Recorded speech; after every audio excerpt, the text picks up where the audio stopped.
Bienvenue sur La Fabrique à Polyglotte, le podcast qui va changer ta vision de l'apprentissage des langues. Je suis Coralie, ton hôte, et je suis là pour te montrer que devenir polyglotte, ça n'est pas réservé à quelques élus. Si tu as déjà rêvé de parler plusieurs langues couramment, alors tu es au bon endroit. Ici, nous allons briser les mythes de l'apprentissage des langues. Non, tu n'as pas besoin de talent extraordinaire ni de passer des heures interminables à étudier. Je vais te révéler des méthodes pratiques, des astuces inédites et des ressources précieuses qui vont transformer ton apprentissage autodidacte. Que tu sois débutant ou en quête de perfectionnement, la Fabrique à Polyglotte est ton compagnon de route idéal. Alors prépare-toi à explorer le monde des langues avec un nouveau regard et abonne-toi dès maintenant pour ne rien manquer de cette aventure multilingue.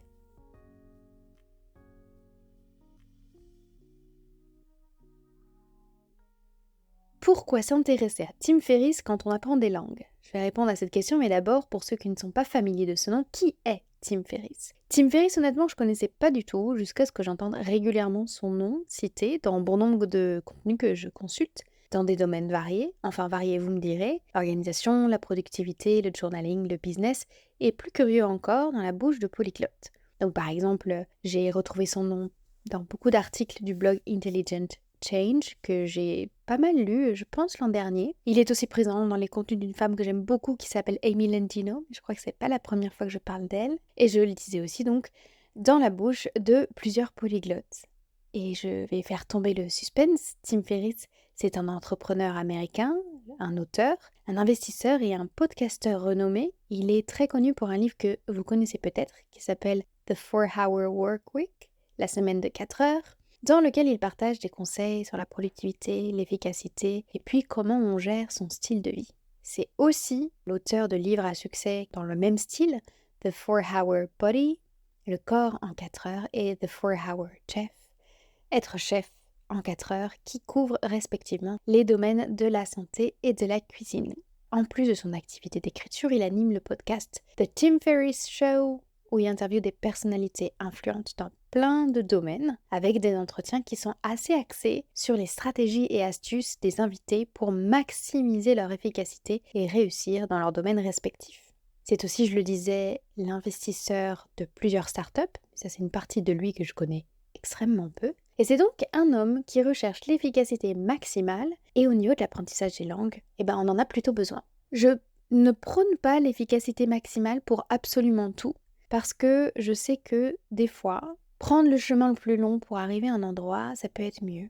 Mais dans l'apprentissage des langues, on passe par des phases qui sont délicates, inconfortables, et dans ces cas-là, pour éviter l'abandon, mieux vaut avoir des stratégies qui provoquent l'efficacité maximale. Même si on n'est pas toujours prêt à admettre qu'elles existent, parce que quand on a passé 10 ans à mal apprendre l'anglais, on n'est quand même presque pas prêt à ce que, en utilisant une langue pendant beaucoup moins de temps, mais de manière bien plus stratégique et efficace, on apprenne plus vite. Eh bien, ce qu'on va voir aujourd'hui, dans cet épisode, ce sont les 12 règles que nous donne Tim Ferriss pour apprendre une langue en un temps record. C'est pas un contenu qui est nouveau, pas du tout. Pour autant, il est encore cité, il fait toujours référence aujourd'hui. J'aimerais vous inviter à aller fouiller un petit peu les contenus de Tim Ferriss, que ce soit son podcast, que ce soit sa chaîne YouTube. Pourquoi ? Parce que Tim Ferriss, contrairement à bon nombre d'invités de ce podcast, c'est pas quelqu'un qui est exclusivement reconnu par son activité de polyglotte, enfin par le fait qu'il connaisse plusieurs langues. Et donc, même si il a sans doute une énergie ou une capacité d'organisation hors pair, c'est important et c'est plus facile de s'identifier à quelqu'un comme lui qui fait plein de choses. C'est-à-dire que si vous allez sur sa chaîne YouTube, qu'est-ce que je vais voir ? Je vais voir du contenu sur l'argent, je vais voir du contenu sur l'entrepreneuriat, je vais voir du contenu politique, comme sa dernière vidéo, je vais voir du contenu sur le running, je vais voir des contenus sur la méditation. Et donc, on voit quelqu'un qui s'intéresse à beaucoup de domaines de la vie, et on y voit que la langue, c'est un des domaines parmi tant d'autres. Et vous êtes beaucoup dans ce cas, à avoir, et je suis dans ce cas en fait, ma vie, c'est pas apprendre des langues. Alors, toute ma journée, c'est pas apprendre des langues. Et donc parfois, quand on regarde les contenus d'un créateur qui ne fait que ça, On a l'impression qu'il faut dédier sa journée entière à l'apprentissage des langues, que nous on n'est pas comme ça et que donc c'est pas pour nous et que le mot polyglotte il est réservé à une toute petite partie de la population. Mais non, ce podcast il vise à démystifier, désacraliser ce mot polyglotte et rendre accessible le fait de parler plusieurs langues. Donc j'ai envie de vous inviter à aller fouiller un petit peu le contenu d'un homme qui est intéressé par la réussite dans tous les domaines. Et ça fait des années que Tim Ferriss communique sur le sujet des langues et c'est très rigolo parce qu'avant même d'aller découvrir les 12 règles que je vais vous énoncer de suite, j'ai commencé par aller voir sa vidéo la plus récente sur l'apprentissage des langues parce que je voulais voir de quoi il s'agissait. Elle a 3 semaines à l'heure où j'enregistre cet épisode et c'est une vidéo sur comment réactiver les langues avant un voyage. Et ce qui est marrant dans cette vidéo qui dure 3 minutes, c'est que les techniques qu'il nous propose sont des techniques auxquelles j'adhère absolument pas. Donc on démarre bien sur ça. Alors, est-ce que je vais être en accord ou pas avec les 12 règles de Tim Ferriss? Mais écoutez, on va voir ça de suite. Je vais donc m'appuyer sur cet article de blog. Il y a plusieurs articles de blog qui peuvent être intéressants pour vous de lire. Mais moi, je vais m'appuyer sur l'article du 21 mars 2014, qui est donc les 12 règles pour apprendre une langue étrangère en un temps record. L'unique pause dont vous n'aurez jamais besoin, je fais la traduction en même temps. Et donc, ce qui est drôle, c'est que moi, j'ai trouvé Tim Ferriss parce qu'il était cité par des personnes, et lui-même cite ceux dont il s'inspire, et notamment Benny Lewis, que j'essaie depuis des semaines, non des mois, d'inviter sur ce podcast. Et donc, la paternité de cet article revient aux 2 personnes. C'est un mix entre Tim Ferriss et Benny. Benny qui est le guest post, comme c'est écrit, l'invité de cette publication. Donc, rendons à César ce qui est à César. Il s'agit des 12 règles de Benny Lewis et Tim Ferriss. Dans son intro, Tim Ferriss nous raconte qu'il a appris à parler, à lire et à écrire en japonais, en mandarin et en espagnol, qu'il a aussi couvert ses expérimentations avec l'allemand, l'indonésien, l'arabe, le norvégien, le turc et peut-être une douzaine d'autres langues. Le Benny dans son intro, parce que chacun a son intro, nous parle de ce que ça a changé pour lui de devenir polyglotte, que c'est pas quelque chose qui était acquis à la naissance. Bref, ça y est, commençons avec la règle numéro 1, apprendre les bons mots de la bonne manière. Qu'est-ce qui se cache derrière ce concept de apprendre les bons mots de la bonne manière? C'est l'idée qu'avec la loi de Pareto, vous savez la règle des 80-20, on peut se faire comprendre à 80% des cas en connaissant 20% du vocabulaire d'une langue. Et donc c'est l'idée d'apprendre les mots les plus courants. Par exemple, pour l'anglais, on sait que 300 mots font 65% du matériel écrit, enfin de tous les écrits qu'on peut trouver. Donc c'est l'idée d'être malin dans ce sens-là et d'utiliser un système de flashcards avec l'application Anki ou une autre, un Quizlet, toutes les applications, qui sont basées sur le système de répétition espacée. Ces notions-là, si elles sont un petit peu floues, on en a parlé avec 3 personnes. Le système de répétition espacée de flashcards et cette approche du vocabulaire, c'est celle qui est en place chez Mosalingua. Donc l'épisode avec Lucas Adorni de Mosalingua, qui est notre épisode numéro 2, si je dis pas de bêtises. C'est un épisode qui en parle beaucoup. Ensuite, avec Jean-Yves Ponce, on avait aussi beaucoup parlé de ces systèmes-là. La loi de Pareto, elle est aussi évoquée avec Léa de Léa English. C'est un système que j'apprécie pas trop, que j'utilise pas du tout et qui est remis en question par d'autres polyglottes comme Steve Kaufmann, qui n'est pas du tout dans cette approche-là. Donc, il faut quand même que je vous précise en quoi Steve Kaufmann n'est pas fan de l'apprentissage des mots de vocabulaire les plus courants. Il estime que les 100 mots les plus courants, les 500 mots les plus courants d'une langue, on les acquiert de toute manière puisqu'ils reviennent fréquemment. On les rencontre dans tous les cas si on est exposé à une langue, soit en la lisant, soit en écoutant beaucoup de contenu. Là où ça va être plus challengeant et un peu plus peut-être complexe, ça va être de trouver les mots les moins fréquents. Ceux-là, ils sont plus compliqués à apprendre parce qu'on aura moins de répétition naturelle, entre guillemets, cette répétition qu'on a quand on écoute beaucoup de contenu ou quand on lit beaucoup de contenu. Voilà donc ce premier point qui consiste à apprendre les mots les plus courants d'une langue et de commencer par elle avec un système de flashcards, je le fais pas. C'est pas quelque chose qui me plaît, c'est quelque chose que je trouve tellement ennuyeux que ça ne m'aide pas à retenir.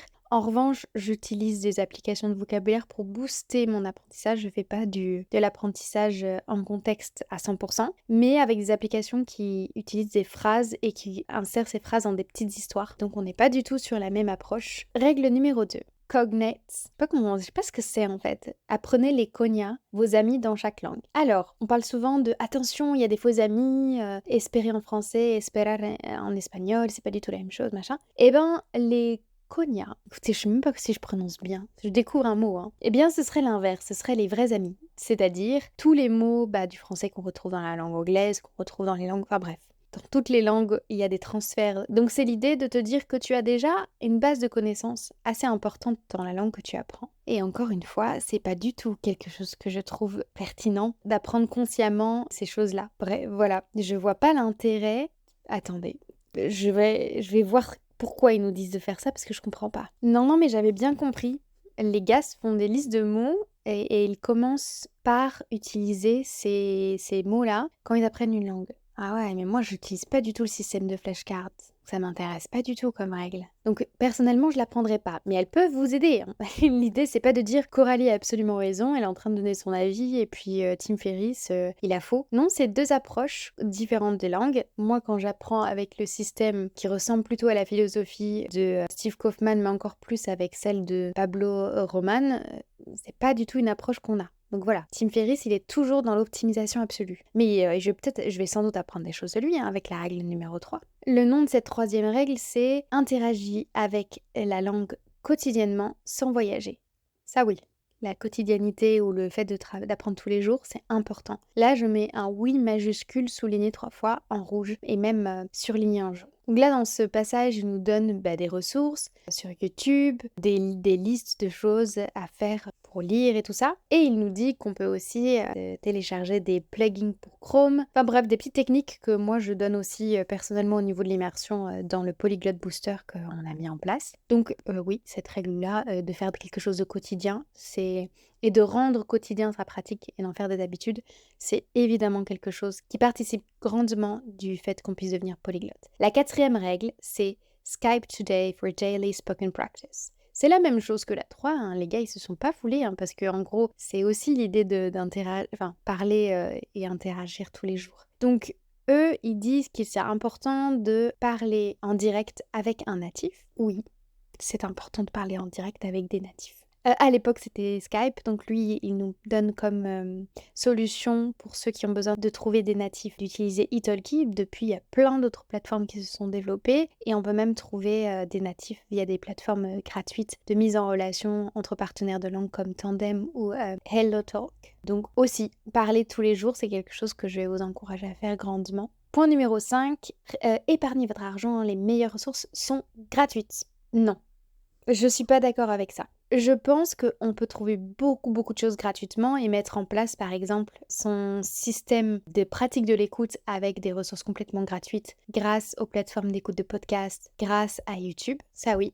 Mais comment vous dire? Parce que là, il est en train de faire l'éloge de Duolingo. Moi, vous savez que j'apprécie absolument pas cette application, que je trouve qu'elle est une perte de temps. Mais il parle de Rosetta Stone qui était payante. Oui, elle a des défauts. Mais enfin, c'est pas pour dire qu'il y a une ressource gratuite qui lui plaît et une ressource payante qui lui plaît pas que des entreprises qui ont passé des années à développer un produit savent pas ce qu'elles font. Donc moi, je suis d'accord qu'il y a énormément de choses gratuites, qu'on peut soi-même se trouver des systèmes d'apprentissage sans payer, ça oui, complètement. Mais les entreprises qui vous font payer leurs services parce qu'il y a des développeurs, parce qu'il y a des salaires, parce que c'est une entreprise en final et qu'elle doit gagner de l'argent, c'est pas des voleurs et ils font de très très bons produits. Il faut rémunérer des gens qui travaillent. Et j'aimerais que vous gardiez à l'idée que on a cette notion de l'apprentissage qui doit être absolument gratuit, en France surtout, avec l'idée que c'est monstrueux de faire payer pour apprendre. J'aimerais qu'on se pose deux secondes la question de ce dont on a besoin, même quand on était élève au sein de l'école de la République, on devait parfois payer des livres, on devait parfois payer des supports, il y a des gens qui les ont créés. Et puis, j'avais un professeur de marketing qui avait l'habitude de nous dire si vous payez pas, c'est que c'est vous le produit. Voilà, juste vous dire oui, bien sûr, épargnez votre argent. Bien sûr, il y a des choses très chères qui sont complètement inutiles, mais c'est pas la peine de diaboliser des gens qui font payer des services pour lesquels ils ont travaillé dur. J'avais envie de modérer ce point numéro 5. Point numéro 6, réaliser que les adultes sont en réalité de meilleurs apprenants que les enfants. Et là, j'ai envie de dire oui, dis oui. On a cette idée qu'on apprend plus vite quand on est enfant ou plus facilement quand on est enfant et que maintenant qu'on est adulte, on est bon à jeter à la poubelle parce qu'on a un cerveau tout figé et c'est faux. Quand on est enfant, on doit apprendre à la fois le monde dans lequel on vit, toutes les règles du monde dans lequel on vit, on doit tout apprendre. Les langues comme la réalité qu'il y a derrière qu'on ne connaît pas. On n'a pas du tout à apprendre cette réalité-là quand on est adulte. Parfois, on a à découvrir des nouvelles choses culturelles. Et le fait qu'on ne réussisse pas ou pas aussi facilement, c'est simplement que on a d'autres possibilités. Il y a une phrase qui est citée dans l'article, dans ce passage-là du blog, qui est une phrase de Katsumoto, que je ne connais pas, qui a dit « Les bébés ne sont pas de meilleurs apprenants en langue que vous, c'est juste qu'ils n'ont pas d'échappatoire. » Donc, et j'ai un autre ami qui dit toujours « Nécessité fait loi ». Quand on n'a pas d'autre choix que de parler une langue, on l'apprend beaucoup plus vite que quand on a du choix. Je veux dire, quand on part à deux francophones, deux copains en voyage à l'étranger, on va être beaucoup plus en facilité ou en capacité de parler le français que la langue du pays où on va. Et si on part tout seul, on n'a pas ces échappatoires. Mais oui, on est de très bons apprenants en langue en tant qu'adulte et j'espère que vous en avez confiance. Et sinon, prenez 5 minutes pour le réaliser. Point numéro 7, expandez élargissez votre vocabulaire à l'aide de moyens mémotechniques. Non, toutes ces techniques mémotechniques, je les utilise que dans le cadre de discours et des discours importants. Tout ce qui est au niveau de la mémoire, moi je me réfère à Jean-Yves Ponce, c'est pour ça qu'il a été un invité de ce podcast. Je vous remettrai le lien parce que je vous invite à écouter grandement son épisode. Les moyens mémotechniques, avec les associations d'idées, qui peuvent être de super moyens d'apprendre des listes de choses utiles comme, je sais pas moi, les départements, je l'avais utilisé pour ça, des listes de pays, des PIB par pays, pourquoi pas. Je vous le dis, je l'utilise assez facilement quand j'avais des présentations orales à faire, mais j'essaie d'éviter personnellement de passer par la phase consciente. Je reprends le principe de la danse. Et si je me disais, tu dois retenir, d'abord il y a ce pas, ensuite il y a ce pas, ensuite il y a ce pas, et que je m'invente un système conscient, je mettrais beaucoup plus de temps à danser et je serais une mauvaise danseuse, alors que là, en fait, je répète. Je répète tellement le passage que mes jambes connaissent les mouvements sans que ma tête ait besoin de s'en souvenir. Pour la pratique de la langue, c'est la même chose. Je répète tellement ou j'écoute beaucoup et je parle et donc j'ai pas besoin de retenir de manière consciente avec des systèmes de mise en place. Je suis pas du tout là-dedans, moi. Mais après, c'est peut-être que, je sais pas, les hommes ont peut-être plus tendance à vouloir utiliser ces systèmes-là. Aucune idée. Point numéro 8, embrasser les erreurs, accepter les erreurs. Oui. Alors là, oui. Oui, oui. Je sais qu'on n'est pas toujours dans un contexte où on peut le faire. Donc, il faut se créer un espace où on peut être dans les erreurs. Je sais que la première fois que j'ai voulu apprendre l'espagnol, j'étais dans un groupe avec des interlocuteurs j'en ai parlé, qui se moquaient de ma rota, la prononciation qui était trop forte. Mais on peut se créer un groupe. Genre, il y a tellement de personnes sur cette terre que c'est facile de trouver finalement, grâce aux nouvelles technologies, un contexte agréable dans lequel parler, qui est peut-être pas le contexte dans lequel on parle à 100% de notre temps, mais même si c'est 20% du temps où on peut être libre de faire des erreurs, ça participe grandement de notre apprentissage des langues. Ils expliquent qu'eux-mêmes en font à fond et qu'on apprend par les erreurs. En fait, c'est même pas optionnel, c'est pas, il y en a certains qui en font, je veux dire, si on les fait pas, on n'apprend pas. Point numéro 9, créer des objectifs SMART.